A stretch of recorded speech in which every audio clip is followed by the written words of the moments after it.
biasanya kalau kita bilang kasih, kalau kita mau bicara hal rohani, kita selalu menggunakan kata kasih. Gitu. Kenapa? Karena di Alkitab kalau sudah bicara tentang Tuhan, kasih gitu. Tetapi kalau misalnya bicara tentang hubungan lawan jenis dengan pasangan, akan dikatakan cinta. Gitu. Jadi kemarin juga malam minggu saya ada sampaikan itu, singgung sedikit gitu.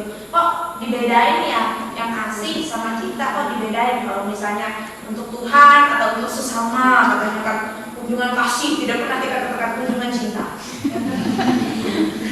Hubungan kasih.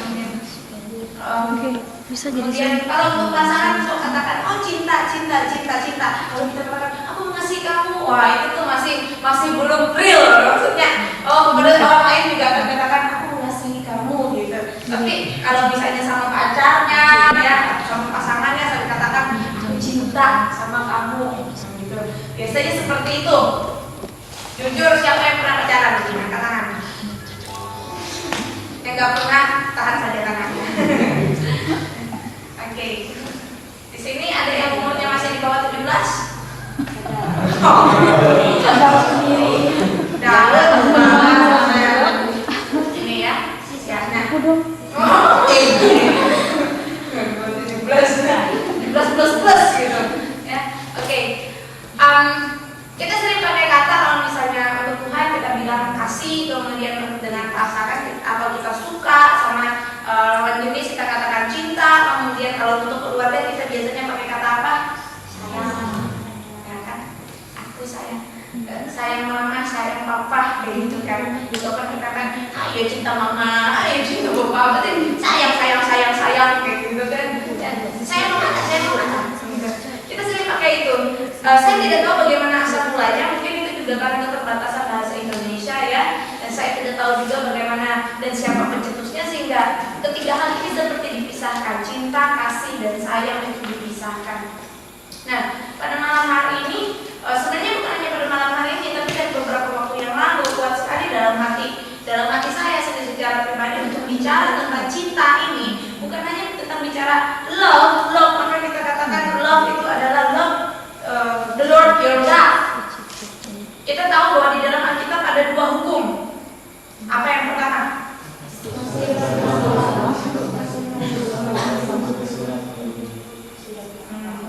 Kasihlah buat Allahmu segenap hati, segenap jiwa, segenap akal budi dan segenap kekuatan. Nah itu logo saya.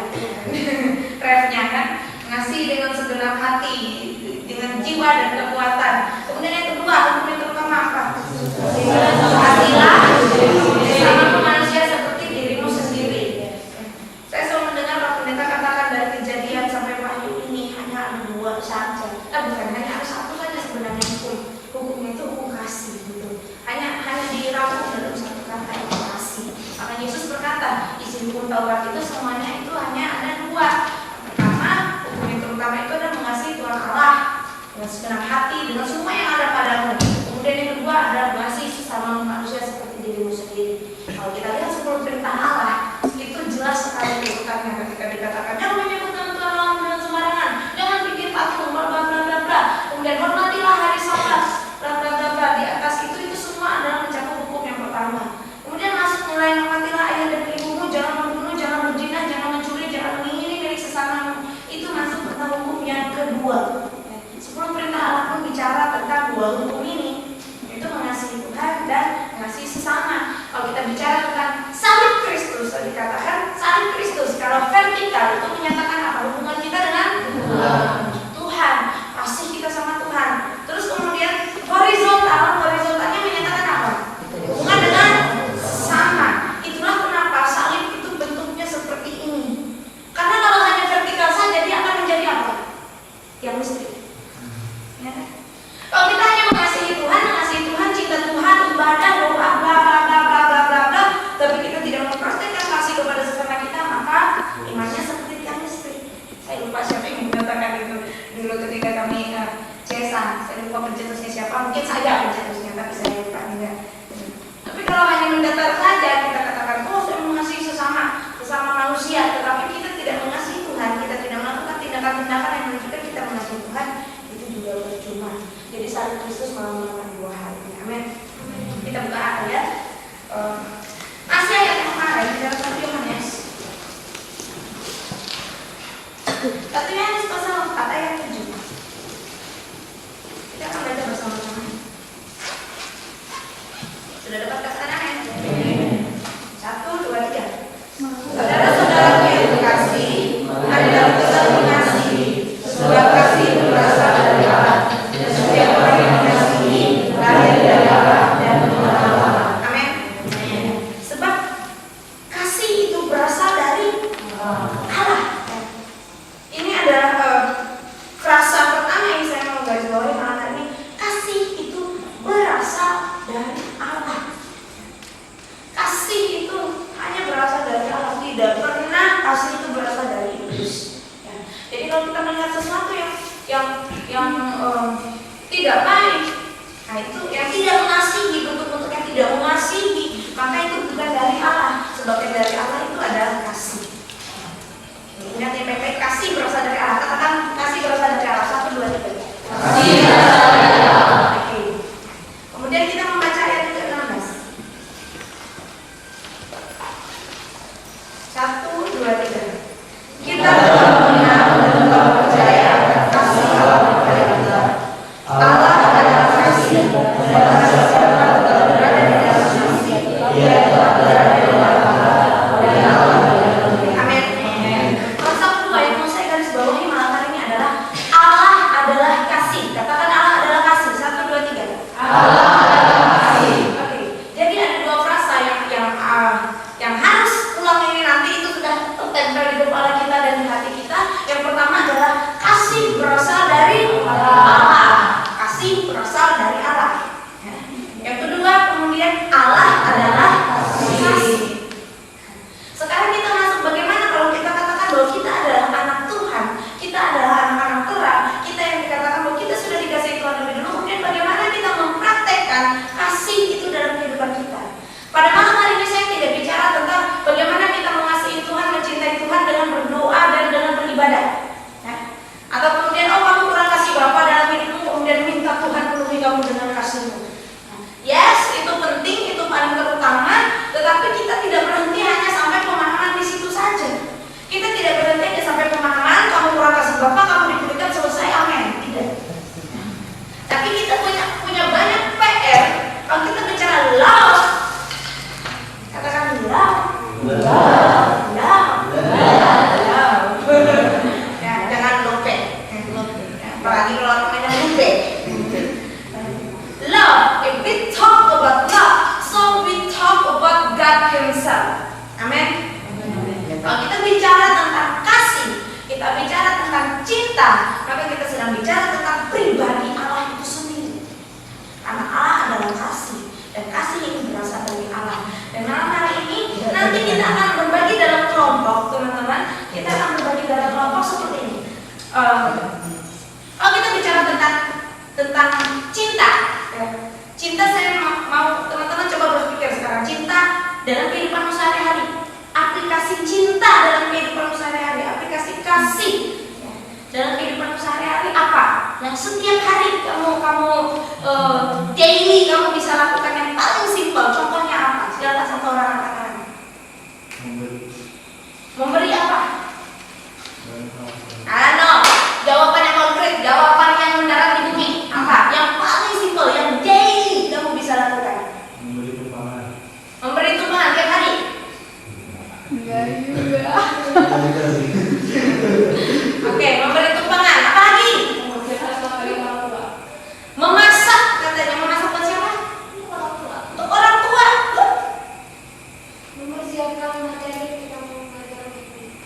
Mempersiapkan materi ketika mau mengajar murid-murid. Sekarang sedang pakai PPL ya, PPL praktek mengajar, kemudian mempersiapkan materi. Apa lagi? Ucapan shalom. Ucapan shalom. Ya, setiap hari shalom. Shalom, shalom. Kasih. Oke, apa lagi? Tersenyum. Itu. Ya, pernah waktu itu dikatakan apa yang kalau kamu beri kamu tidak kekurangan, kamu kemudian tidak hilang. Misalnya kamu punya 10.000, kalau kamu beri 1.000 rupiah, nanti kamu akan kehilangan 1.000 dan sisa 9.000. Kalau kamu punya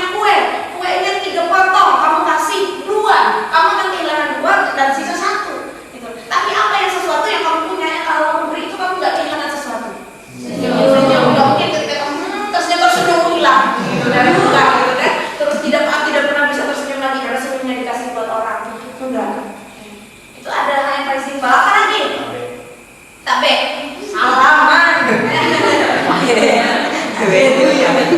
Lelaknya. Oke, what else? Apa lagi? Daily.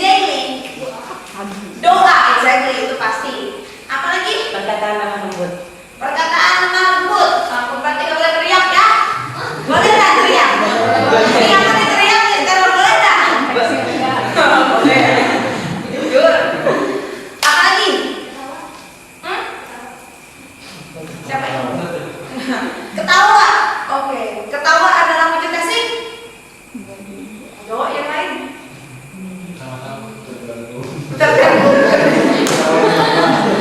Kalau itu orang jatuh nonton itu kasih kan? Tergantung ya. Senyum juga kan orang jatuh sebelum. Oke, tapi maksudnya dari dalam hati kita ya, kita bersuka-cita. Apa lagi? Ramah, ya. Kata lembut, oke. Memberi perhatian.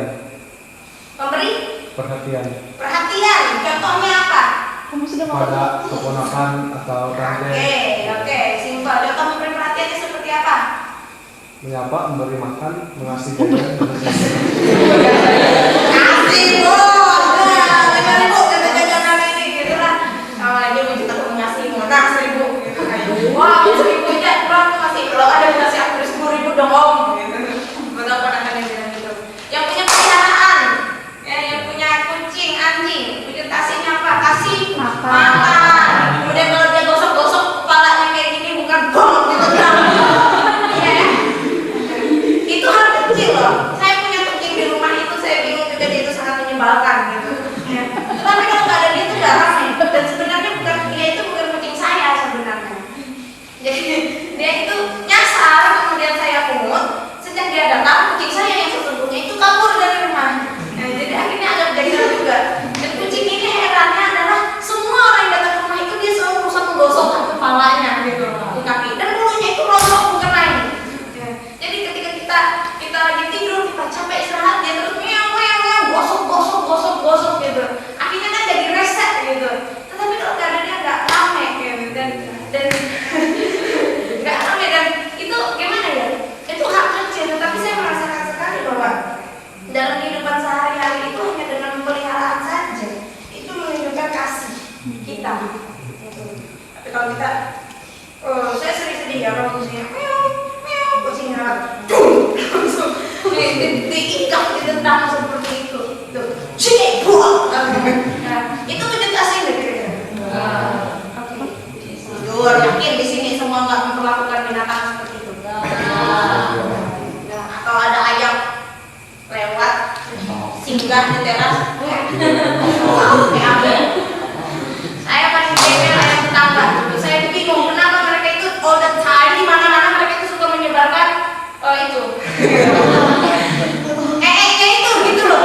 Ya. Dan kenapa nggak di teras pemiliknya ya? Kenapa harus di teras saya? Itu pertanyaan saya. Ya, jadi itu terjadi.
mengucapkan selamat pagi, selamat malam kepada mama papanya dan mengatakan maaf saya mama, pak saya mama.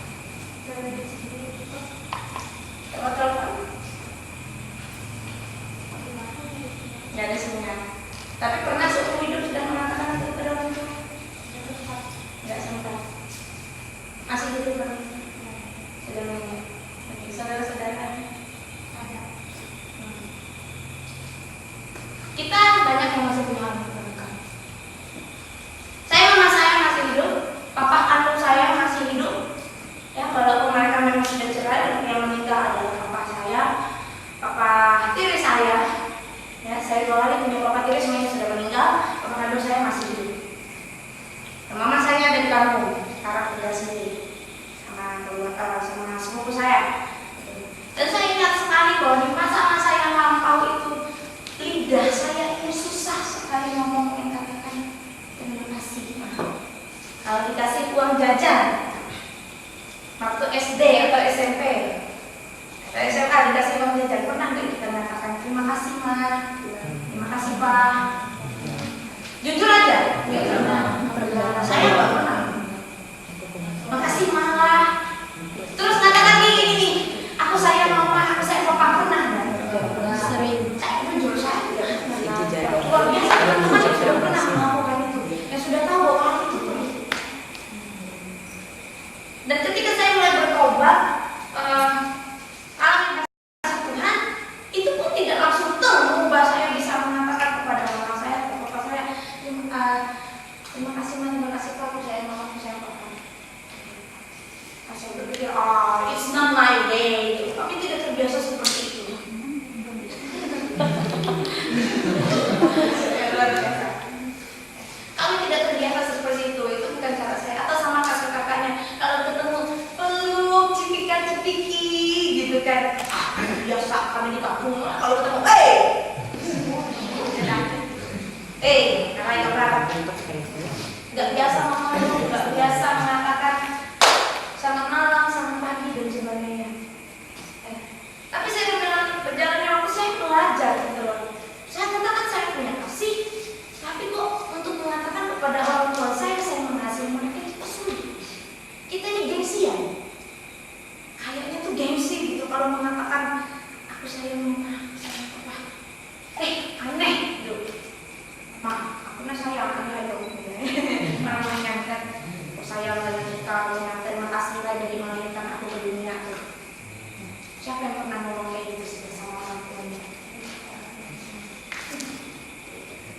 Siapa yang pernah kayak gitu ngomong sama orang tuanya? Sama mamanya. Terima kasih, terima kasih karena sudah melahirkan saya ke dunia ini. Ngomong sama papa terima kasih karena sudah melahirkan saya. Saya bicara hal itu kepada papa saya.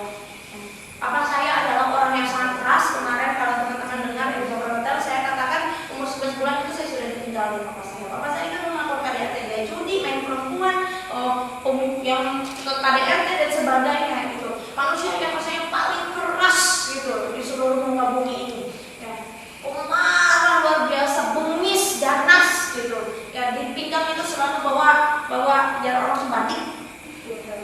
Ya, sudah belahi itu kada alam-alam gitu, bersodokan gitu kan.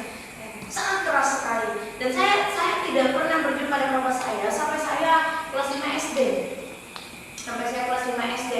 Kemudian sesudah itu pernah berjumpa beberapa kali, kemudian terakhir ketemu lagi itu waktu saya kecelakaan kelas 1 SMA, beliau datang ke rumah. Sangat jarang sekali bertemu dan saya nyimpan akar pahit di bapak saya. Ketika saya bertobat, saya terima Tuhan Yesus. Saya mengakui. Tetapi saya tidak pernah melakukan inisiatif apa untuk menghubungi beliau. Sampai di tahun 2013 ketika saya bicara dengan seorang guru rohani di Bogor, dikatakan, bagaimana papa kamu masih hidup? Ya masih hidup. Pernah hubungi? Pernah.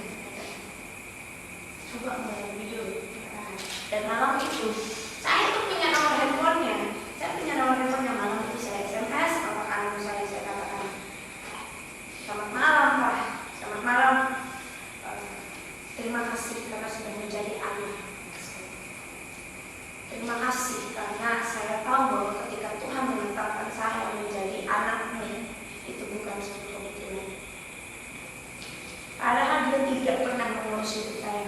11 bulan saya sudah tidak. Saya katakan terima kasih kamu sudah menjadi anak saya. DNA ada dalam diri saya tidak pernah salah. Ketika Tuhan memilih kamu gitu kan, kami saya sama-sama bersama anak gitu. Ketika Tuhan memilih papa sebagai ayah saya, itu tidak pernah salah. Saya sangat kepercayaan gitu. Dan tidak ada respon. Tapi dalam hati saya ada kelegaan tersendiri. Sesuatu yang tidak pernah saya lakukan, saya lakukan malam itu gitu. Dan saya pulang waktu itu bulan Oktober dan tidak ada sesuatu pun yang terjadi. Tapi ketika Desember kami datang, kami pulang, mama saya katakan, ya mama saya dulu benci sekali, papa saya katakan coba kalian hubungi papa kalian di sana. Sudah tinggal dengan istri barunya, kami semua datang ke sana. Kami bawa makanan, kami bawa minuman, kami datang ke sana. Bertahan seolah-olah tidak terjadi apa-apa. Dan ketika mau pulang, papa saya katakan, Sita ya berdoa untuk kita semua, berdoa untuk kita semua. Saya ada baca SMS dari Tuhan, katakan dalam hati saya, ayo berdoa untuk kita semua. Kemudian saya berdoa, ketika saya amin selesai, papa saya nangis dan dia minta maaf sama kami semua, minta maaf karena tidak bisa menjadi ayah yang baik. Pertama kali manusia yang sangat keras, manusia yang sangat-sangat, kalau saya katakan papa kami itu brutal, dia menangis pertama kali dalam hidup. Bisa seperti itu. Kenapa? Karena ada tindakan kasih ini, yaitu simple SMS. Sama mama saya hubungan saya dingin, sangat-sangat dingin. Mama saya itu akrabnya sama kakak saya yang kedua sangat dingin dengan saya, dan saya sangat sayang sekali sama mama saya. Tetapi karena saya selalu dengan perkataan-perkataan yang menyakitkan itu, kemudian saya membuat benteng antara diri saya dan mama saya. Saya membuat benteng dan hubungan yang sangat dingin. Saya tahu mama saya itu sudah bekerja keras, dia seorang ibu harus menghidupi 3 orang anaknya. Ketika kemudian bercerai dengan papa saya, dia harus menghidupi 3 orang anaknya sendiri. Saya waktu itu umur 11 bulan, kakak saya masih umur 1 tahun lebih. Kemudian kakak saya yang satu sudah di SD, kemudian mulai masuk SMP. Mama saya berjuang sendiri dan saya tahu betapa beratnya hari-hari yang dilalui mama saya. Dan saya selalu ingin mengatakan, saya mengasihi mama. Tetapi benteng dalam diri saya, itu saya bangun rapat-rapat gitu, tebal-tebal, kuat-kuat di situ. Saya tidak mau masuk ke dalam suasana yang seolah-olah dramatis atau puitis atau seperti apa dengan mama saya. Biasa saja. Sampai pada hari kemudian saya memutuskan untuk meminta maaf kepada mama saya. Minta maaf itu pun lewat SMS karena mama saya di kampung, saya di sini. Fokus sama teman terbantu nggak katanya? Enggak ya? Oke, siapa tahu mata dikasih lihat muka tuh gitu. Sehingga yang disampaikan agak miss. Karena saya melihat ada beberapa yang tidak fokus. Nah, jadi ketika kemudian saya memutuskan saya harus melakukan sesuatu. Saya SMS mama saya katakan saya sudah berdosa terhadap saudara, terhadap mama. Selama ini saya tidak bisa menjadikan yang baik. Saya sering melawan, saya sering melakukan hal-hal yang tidak menyenangkan. Ibu saya berdosa, saya minta ampun, saya mengasihi mama. Dan itu akan jadi titik perubahan dalam hubungan saya dengan ibu saya. Very simple, hanya lewat SMS.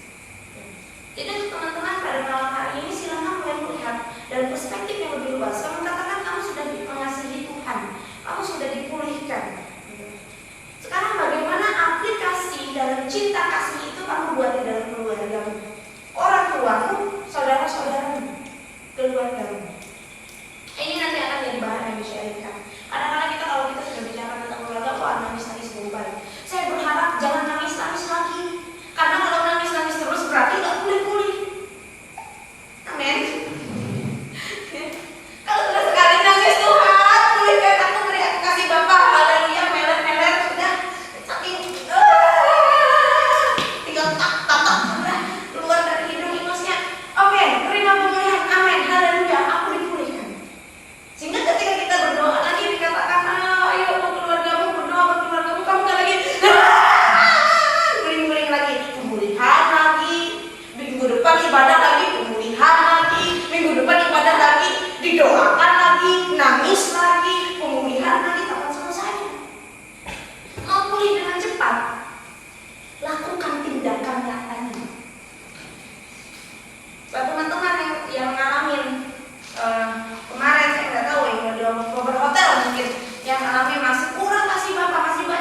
menjunjung tinggi persahabatan. Bagi saya persahabatan itu sangat mulia dan agung, gitu. Dan everlasting, dan harusnya itu terjadi sampai menutup mata, gitu, sampai akhir nafas kehidupan. Saya mempercayai cerita persahabatan sejati. Tapi sayangnya dalam hidup saya mengalami ternyata tidak seperti itu. Dalam hidup yang namanya seperti kemarin saya cerita, sahabat-sahabat yang saya pikir nanti sampai tua, sampai mati nanti tetap jadi sahabatan kayak gitu, ternyata tidak. Karena jalan hidup yang berbeda. Waktu SMP sahabat saya lain, ada satu sahabat saya sangat gimana, saya sayang sekali seperti yang kemarin saya ceritakan. Dia bikin kerjaan untuk ngerjain guru gitu, sampai saya yang berdiri, saya ngaku saya yang ngelakuin gitu, karena saya ingin melindungi dia, karena saya sayang sama dia, karena saya melihat dia ada teman terbaik saya, dia ada sahabat saya harus melindungi dia. Nah, jadi kalau kita bicara soal perasaan cinta, kasih, itu ada satu perasaan yang melindungi. Sekarang saya ingin kita semua tuh melihat ini sesuatu secara real. Kamu punya teman, kamu pasti pengen selalu sama-sama temanmu kalau mau misalnya bayar SPP, iya kan? Iya. Sama-sama ya, say. Bayar SPP, yuk. Ay, say, kita jalan yuk ke sana ke sini. Atau misalnya adek sama kamu ya, mana-mana berdua. Sahabat dari lahir. Selalu berdua, hanya persahabatan bagai kepompong. Sepertinya ini disturbing ya, nggak usah ini kan dulu sebelum nanti kita buka video.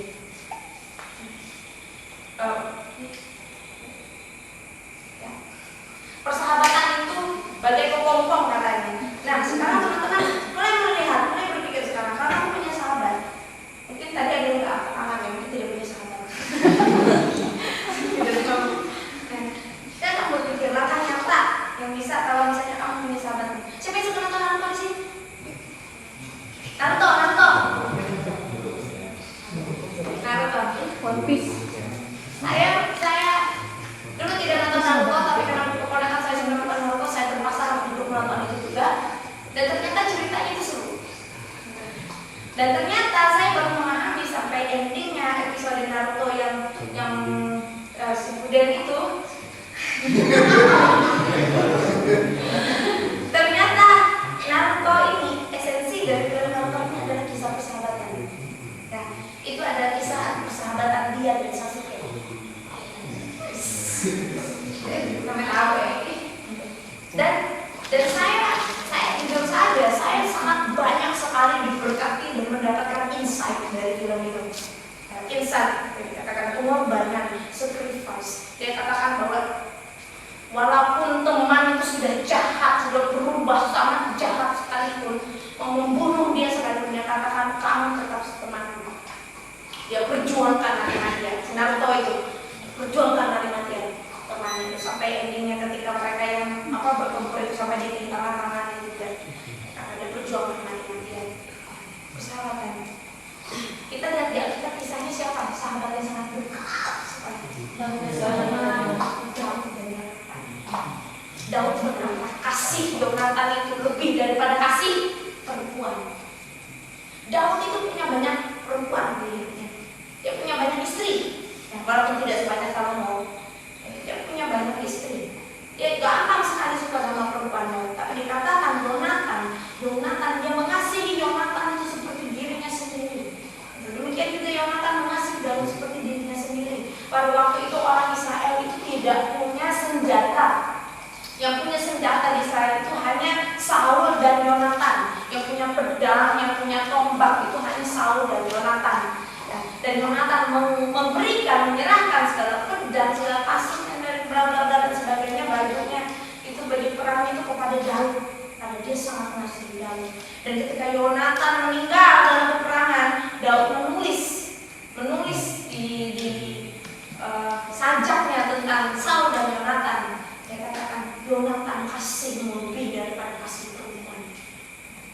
Banyak sahabat itu yang lebih dekat sekali daripada saudara, iya kan? Lebih dekat daripada saudara kandung. Banyak sahabat itu yang bahkan lebih dekat daripada pasangan. Itu ya kita punya contoh seperti itu. Itu yang kedua. kedua. Kemudian yang ketiga, sekarang saya mau bicara tentang relationship dengan pasangan. Kalau dengan yang kata Cici.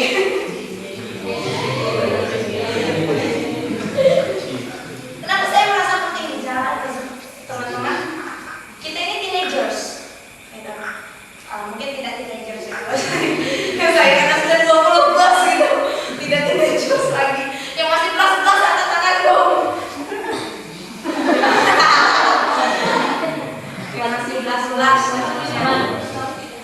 yang masih belas-belas itu masuk teenagers. Teenagers itu remaja. Kalau sudah 20 plus, jaga angkat tangan tuh umurnya berapa?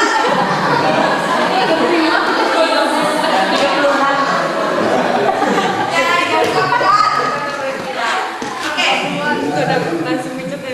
Umur kita di sini rata-rata ya dari paling muda itu Daud, Yana sama Lala 16 ya? 15 sama 16 itu ya mereka paling muda, kemudian yang lainnya 19 ya kan?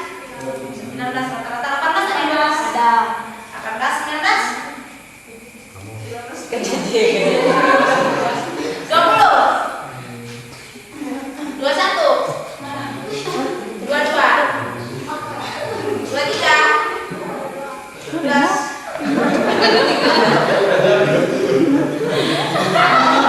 pengen dimention oke. Nah, I want to talk about relationship now. Sekarang saya mau bicara, teman-teman coba perhatikan ini baik-baik. Mungkin di sini teman-teman ada yang sudah punya pacar, ada yang tidak punya pacar, dan ada yang belum punya pacar, ada yang memutuskan mungkin untuk single forever. Ada yang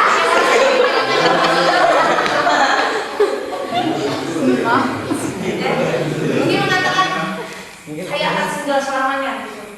Nggak ada ya? Ada yang yakin itu. Boleh angkat tangannya, kita doakan. Tumpah tangan gitu.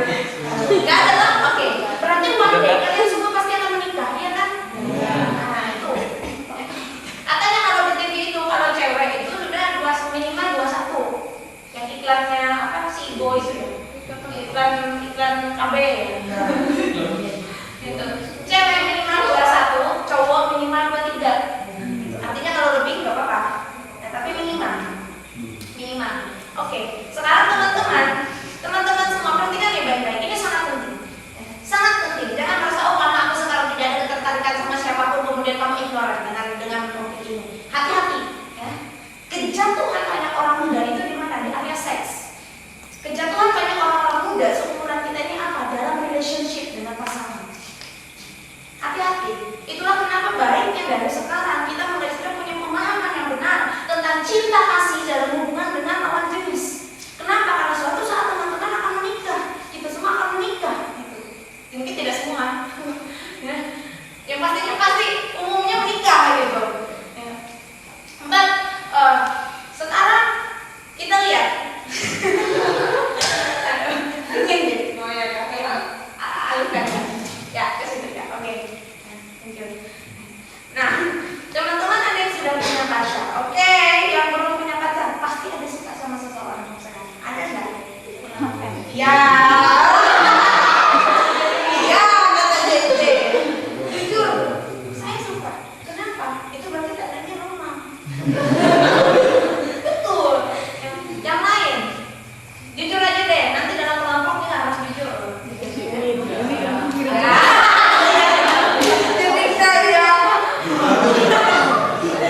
Oke, nah, yang lain. Kalau lagi enggak ya enggak apa-apa juga, enggak dipaksa nyari gitu. Atau ya aku suka siapa artis Korea dong.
perempuan ini akan menjadi istri.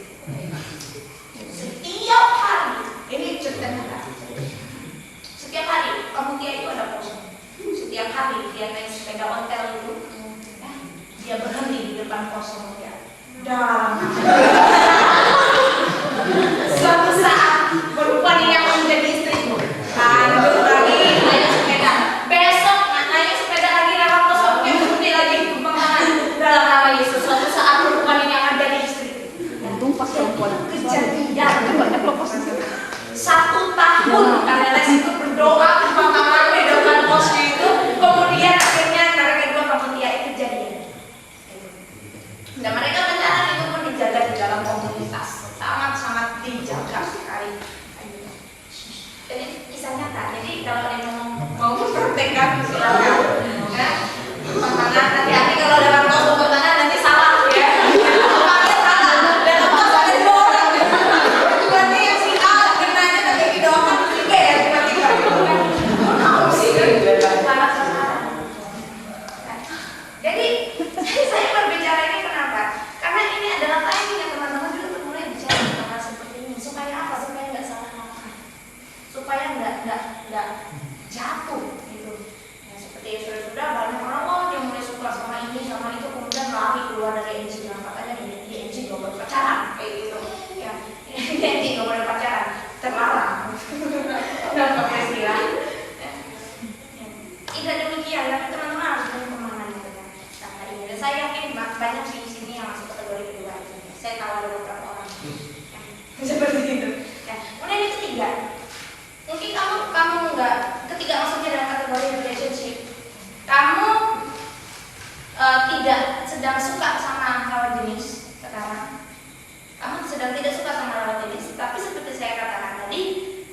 Oke, nah, jadi kenapa tentang relationship juga teman-teman seperti ini?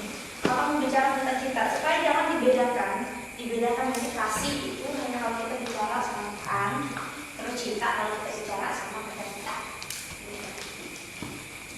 Saya mau kita semua masuk ke dalam pemahaman yang seperti yang disiarkan kemarin di dalam worship in heaven's fair. Tidak ada yang rohani dan tidak rohani. Oke? Tidak ada yang rohani dan tidak rohani.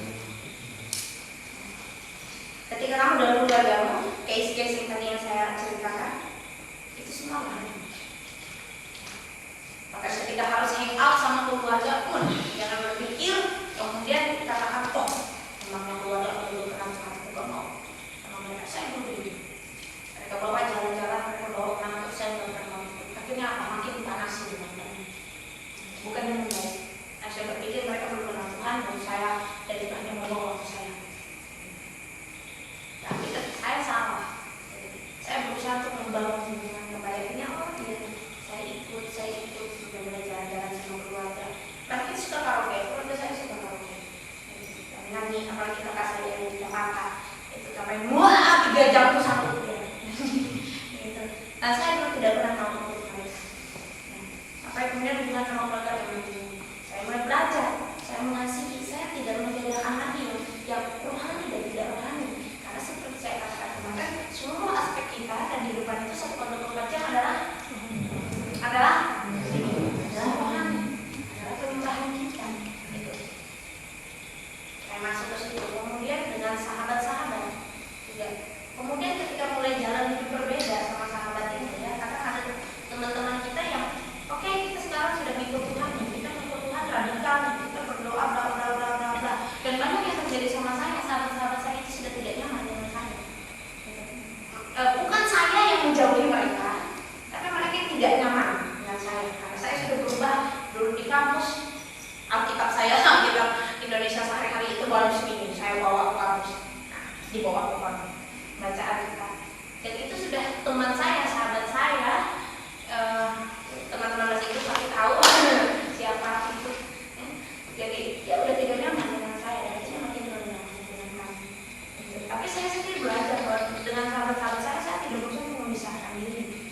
Gitu. Saya tidak berusaha memisahkan diri karena saya tahu bahwa justru ini kesempatan bagi saya untuk membagikan kasih itu, mengatakan cinta kasih itu kepada mereka.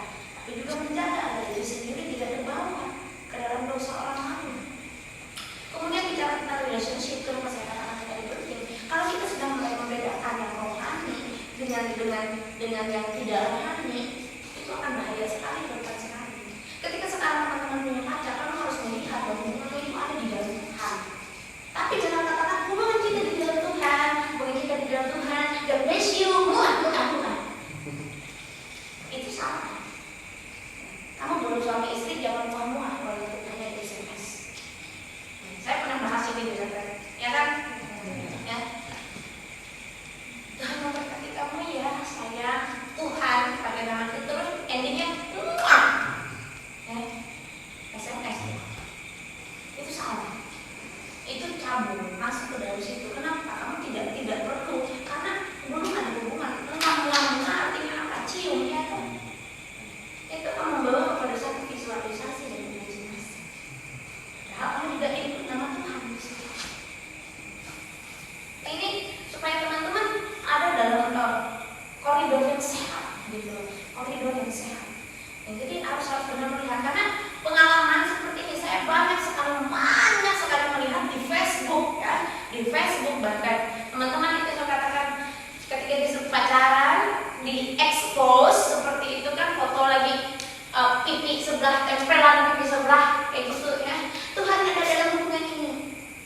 Pertanyaan saya, kamu belum punya hubungan pernikahan, tempel pipi kayak gitu ya. Kemudian foto itu upload di media sosial dan kamu katakan Tuhan Yesus ada dalam hubungan ini, itu menjadi kesaksian atau tidak? Itu pertanyaan saya. Coba jawab.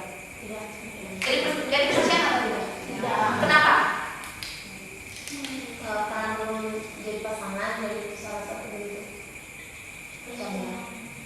Jadi kalau nempel pipi itu percampuran. Karena mulai dari situ muncul hal yang lebih lagi. Oke, mulai menurut sisi nanya lain. Terus aku buat list kemana? Buka pikiran teman-teman. Oke. Jadi batu sambungan. Orang akan berpikir apa?